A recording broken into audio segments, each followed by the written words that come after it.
Hi friends! Welcome back to our channel. As you can see from the title, mag-review tayo ng Kamiseta Skin Rosy Glass Skin Kit. Ayan, it's an advanced rejuvenating set. Ayan. And I started using this August 17. Tapos, I think, sabi ko noon, dapat gagamitin ko siya ng 21 days lang. So, 21 days is the minimum amount ng days na nilalaan ko kapag mag-review ako ng isang skincare product. Para dun ko talaga makikita yung effect niya. And dito, nagamit ko siya na I think more than 1 month. This is very similar sa mga nakikita niyo mga rejuvenating set, but definitely there's something different that this set has to offer. This one is formulated ng Kamiseta Skin Clinic. Yes guys, meron silang derm clinic. Ayun, ano ba yan? Tapos, this is formulated by skincare experts and even tested by the owner herself. So, ganun siya ka-dedicated with these products, sa mga products nila. Dapat, syempre, of course, magustuhan niya para ma-make sure niya na magugustuhan ng mga customers nila. Let's start first with the packaging. Ito, ganito yung itsura niya. Ayan, ang syala ng kanyang plastic. Tapos, ayan, ganyan yung likod. Yung mga information that you need, may kita nyo dyan sa likodan niya. And nung una, sabi ko, first time ko makita ng Rejuve set na nakaganitong packaging kasi normally nakabox siya. And para sa akin, I find it very useful kasi nung nag-retreat ako, syempre dala ko yung skincare ko. Ginawa ko ito. Ito lang yung dala ko, tapos nasiseal naman siya, resealable siya. Ayan. Tapos ito na yung skincare ko na dala ko sa bag. Sinut ko lang siya sa bag ko. Ang sabi dito, this one daw is, ayan, smoothens skin's texture, brightens appearance, shrink appearance of pores, reduce the look of fine lines, early wrinkles, and other imperfections, combat environmental aggressors, support skin's protective moisture barrier, reduce dead skin cells instantly and resurface and refine the skin, dramatically reduce and prevent blackheads and breakouts. And then, sa baba niya, makikita nyo, nandyan yung instructions kung paano nyo siya gagamitin. Meron tayo sa day, meron tayo sa night. Tapos, more about like warning, this product is not recommended for pregnant and children below 12 years old. Avoid exposure to sunlight during treatment. If irritation occurs, discontinue using the products and consult a physician. Tapos, ayan, meron tayong mga disclaimer and storage. Tapos, yung manufacturer niya. And this is proudly made in the Philippines. Una is, kung ano lang makita ko. So, meron tayong, sunod-sunod na lang natin. So, oh my gosh! Ito yung ating, ano ba yan? This is the Papaya Triple Whitening Soap. Ay, wait lang anak. O, kami dyan. Ay, nako! Kasi parang kumukulo guys, parang uulan. So, medyo natatakot siya. Oh, sit na, dali na. Nagre-review si mami eh. Sit na, sit na. Anyway. Oh, sit na, sit na. Let's go. Ayan. Sit na, anak. So anyway, ito yung ating, pakita ko muna sa inyo laman eh. Kasi ginagawa ko guys, kinakat ko siya. Natural soap, madali siyang malusaw. So kaya hindi ko nilalagay yung isang buo sa CR. Kinakat ko siya na maninipis, and lalo na sa mukha ko lang naman siya ginagamit. Tapos, binabalik ko dito sa lagayan para mas ma-maximize niyo yung paggamit ng soap. Tapos, ito yung, ayan, pag lumalis ako, meron akong parang pouch na ganito. Sa ganito ko siya nilalagay. Ganyan kanipis lang. Rosy Glass Skin Day Cream. Ayan yung day cream niya. Ayan siya. Ang ganda nung kanilang jar. You can reuse this if you want. Tapos, we have the PM Toner. It's a rejuvenating na... Ay! Ano ba yun? Rejuvenating Night Toner. Ayan siya. Tapos, meron tayong Night Cream. Ayan. Same lang yung design niya with, ayan, night cream. Tapos, wala namang laman yung sa ilalim. And, that's it. My comment with the packaging, I love the presentation. Para sa akin, ang medyo hinanap ko sa kanya is yung list of ingredients. Merong list of ingredients dito sa soap. Ayan, may kita nyo. Andyan yung list ng, ayan, ingredients sa soap, everything. But when it comes to the toner, dito sa night cream, sa day cream, wala kayong makikitang ingredients. Or even, yung iba kasi nilalagay ingredients ng each product sa packaging. Ito, wala. Though may kita nyo sa website nila, nandoon yung parang description ng bawat product na meron yung set.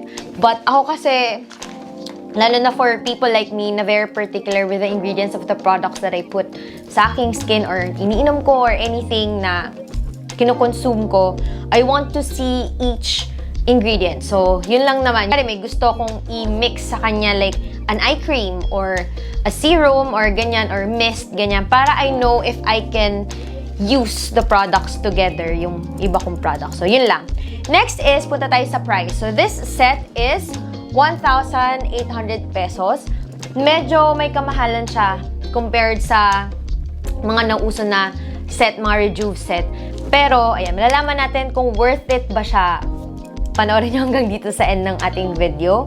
And this one, by the way, for 1.8 is 4 products yung laman niya. So, yun nga, yung contents natin, yung soap is 150 grams. Yung toner is 40 ml. And I think yung night cream and day cream is parang nasa 10 grams. Meron din pala siyang parang expiry, pero, meron nga, may expiry date siya, manufacturing date na naka sa bote, ay sa jar, pero parang nabura ko na siya dahil ginagamit ko nga siya palagi. In the morning, all you have to do is wash your face, clean your face with the soap. Yung soap natin, meron siyang 3 whitening actives. Ayan, meron siyang papaya extract, or papain, for natural exfoliation. It also cleanses the pores and makes the skin glow. Ayan. Second is Niacinamide. Very popular siya ngayon sa mga skincare products, or the vitamin B3. It fades spots and hyperpigmentation. And yung pangatlong active ingredient niya is Bearberry extract. Inactivates melanin for whiter skin. So, yun yung 3 main ingredient nitong soap na to. And then after that, so, nung una ko siyang ginamit, wala naman akong naramdaman na hapdi or whatever. Pero napansin ko, guys, just right after using the soap, I feel na sobrang smooth nung balat ko. As in, like, sabi ko, totoo ba to? Ginaganyan-ganyan ko siya. Kasi ang kinis nung balat ko. So, I do kapag nagki-cleanse ako hanggang sa leeg. Tapos, yung day cream is, it has collagen boosting formula. So, yun yung nakalagay doon. Tapos, ayan. Madali naman siyang spread and ma-absorb ng skin. Hindi siya yung nagbububuo. Pero guys, minsan may time na, of course, di ba, hindi naman laging okay skin natin. May time na parang pag sobrang dry ng skin ko, may tendency siya na mag-cling sa mga dry patches or flaky skin. Ang ginagawa ko na lang is nag-mist ako. May facial mist ako. Tapos, I let it set for about a minute or 2, and then tsaka ko siya ina-apply. So, yun. Pag feel ko na medyo dry yung skin ko for that day, like sa stress or sa pagod, yun. And meron na rin siyang SPF 15. So, yun lang. Very simple. Yun lang yung gagawin nyo sa morning. Pagdating naman sa gabi, syempre, bago kayo matulog, you have to clean your face. Of course, gagamitin nyo ulit si soap. Ayan, yung soap nila, na ang bango, by the way. And it feels very gentle on the skin. After the soap, ayan. Next is yung kanilang PM toner. Easy and matipid siyang gamitin. Like, siguro, mga ilang drops lang, and then I wipe it with a cotton pad, pataas siya. Isang pasada lang. Hindi siya yung toner na ginaganon, guys, sa parang panlinis, ha. Ipapasada nyo siya ng parang paganyan. Make sure that you covered everything except for the eye area dito, kasi we have sensitive skin there, and dito sa may bando dito. Yung mga areas na very thin yung ating layer ng skin. Yun. Try to avoid that, like especially dito sa ating eyes. So, yung kanilang toner is, meron din siyang niacinamide and arbutin lactic acid for pores and pigmentation. So, yun. Nung ito'y in-apply ko, nung unang day, may konting stinging effect or feeling siya. That's why I think meron tong alcohol. Not sure kasi nga wala nga siyang like complete list ng ingredients. May very, very light na stinging effect siya, pero hindi siya yung like painful. And hindi siya yung matapang yung amoy niya. Tapos, ayan. For some reason, siguro dahil nga dun may niacinamide siya. So, very moisturizing yung effect niya sa balat. Ayan. Hindi siya yung may ibang toner, di ba? Mga whitening toners, pag in-apply mo, you feel na parang na-strip off yung natural oils ng balat mo. Ito hindi. Moisturizing, or yun, moisturize yung skin mo right after using the toner. And then, after using the toner, then you apply the night cream. Ayan. Yung night cream naman nila is may collagen din, collagen boosting, skin brightening, moisturizing, and all-in-one night cream. And then it revitalizes and brightens and smoothens the skin. Which for me sobrang, ito yung sa lahat, maganda sila lahat, pero so far, as in ito guys, pagka-apply ko, pagkagising ko sa umaga, sobrang, parang, as in glass skin nga talaga yung balat ko. Just one use, kinabukasan. Ito, light lang yung consistency niya. Yan. Yan, ganyan siya. Parang more on parang lotion yung feeling niya. And, wala naman siyang fragrance or whatsoever. Yan. Kaya, if you're sensitive sa fragrance ng mga skincare or products that you use, ito, wala siyang amoy. Una is, wala siya yung severe na peeling. Hindi ako fan ng nagpipil yung balat, especially sa face. I know some people like it when it comes to their skincare, but ako, I don't like it. Ano ko dito, I think na video ko yon na sabi ko parang medyo nagbabakbak yung dito. Pero micro-peeling lang siya. Hindi siya yung parang buong mukha mo nagbabalat. May certain areas na, ako dito sa nose, tsaka konti dito. So yun lang, hindi siya mahapde. Pag nagbabalat, hindi din siya yung tipong nangate. So walang sensitivity na or irritation ako naramdaman. Next is, totoong glowing skin siya. Dito yung mga kasama ko sa bahay, sabi nila, nagulat ako na, kasi hindi ko sinasabi sa kanila mga ginagamit ko. So nagulat ako na sabi nila is, ano nga ginagamit ko kasi parang ang kinis ng balat ko daw. Like, parang ko naman, hindi naman ako acne prone, pero like iba yung kinis niya kasi glowing yung balat.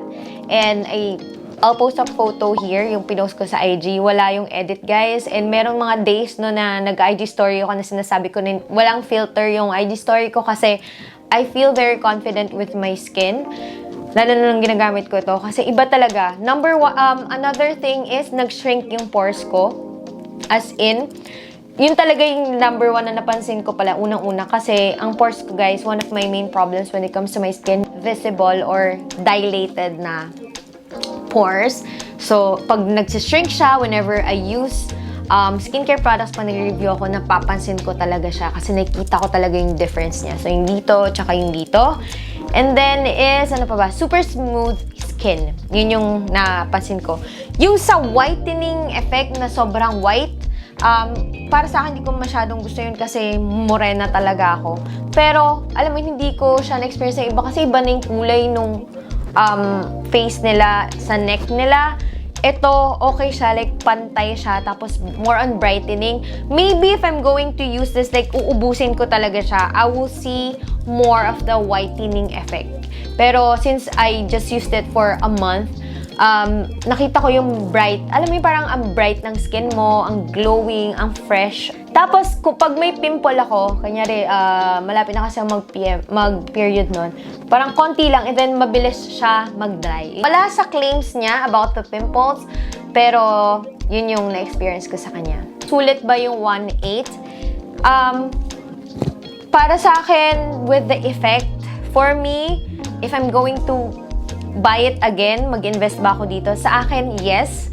Kasi nakita ko talaga yung effect niya. Ako marirecommend ko siya. Though, syempre nga, sabi ko nga kanina, hindi lahat ng nag-work sa akin, 100% mag-work sa inyo.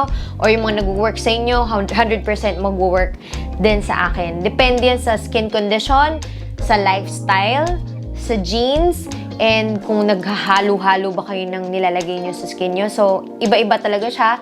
Pero sa akin, nag-work siya. So, hopefully, pag na-try nyo siya, sana mag-work din siya sa inyo. And dahil dyan, they're very generous kasi meron tayong pag-giveaway! Yes, meron tayong giveaway, guys. But before I announce the mechanics and details of the giveaway, I would just like to let you know, Kamiseta Glass Skin Kit is also open for resellers. So, ilalagay ko sa description box yung details na kukontakin nyo, itetext nyo kung gusto nyo mag-apply as their reseller. Ayan, diba? So, maganda is, kumikita ka na, maganda pa yung, maganda ka na, mas una pala dapat yun. Maganda ka na, kumikita ka pa, diba? With the products that you use. So, ayan, ito na. Ating giveaway. So, sobrang generous nila. They'll be giving away 5 Rosy Glass Skin Kits sa ating 5 Friend-Cells winners. And the mechanics are very simple. Number 1 is, of course, you must be a subscriber dito sa ating channel. Yan. Number 2 is follow us on Instagram. Follow me at Gen-zel on Instagram and follow Kamiseta Skincare on Instagram. Tapos, next is, yun. Also, follow us on Facebook. Kamiseta Skincare on Facebook. And, of course, me at Gen-zel Gen-zel-She-Sings-Beauty, aking page sa Facebook. Ayan. Yung mga links, ilalagay ko sa description box para hindi na kayo mahirapang maghanap. Then, number 4 is, ayan, like this video and comment below kung bakit nyo gustong matry itong Rosy Glass Skin Kit. Number 5 is, of course, share this video. Use the hashtag Kamiseta Skincare X Gen-zel para matrack ko yung entries. And don't forget na gawing public yung inyong sinishare na post kasi pagka hindi siya naka-public, pag naka-private yung inyong post, hindi ko siya nakikita, hindi ko siya naisasama sa mga dapat nating iparaffle. And ayun, ang deadline of entries is on October 10. Ayan. O, diba? So, exciting siya. Excited ako para sa inyo para matry ito sa itong, ano ba yan? Excited ako para matry nyo to, guys. Kasi para sa akin, nag-work siya. It's worth the investment. And, ayan. Ito yung makuha nyo. Isang set na to. Ayan, and ito. So, that's it, guys. Thank you so much for watching. Please don't forget to subscribe sa ating channel if you're not yet subscribed. Please do give this a thumbs up, like this video if you enjoyed it, and don't forget to follow us on social media at Gen-zel. Click nyo na rin yung bell button below para ma-notify kayo every time na meron tayong bagong video. Please stay safe and healthy, and I will see you on our next vlog. Bye! Bye ka na, Chuchay. Ay, sorry. Magaling ka niya hair. Bye! Say bye! Bye! Bye, guys! Bye!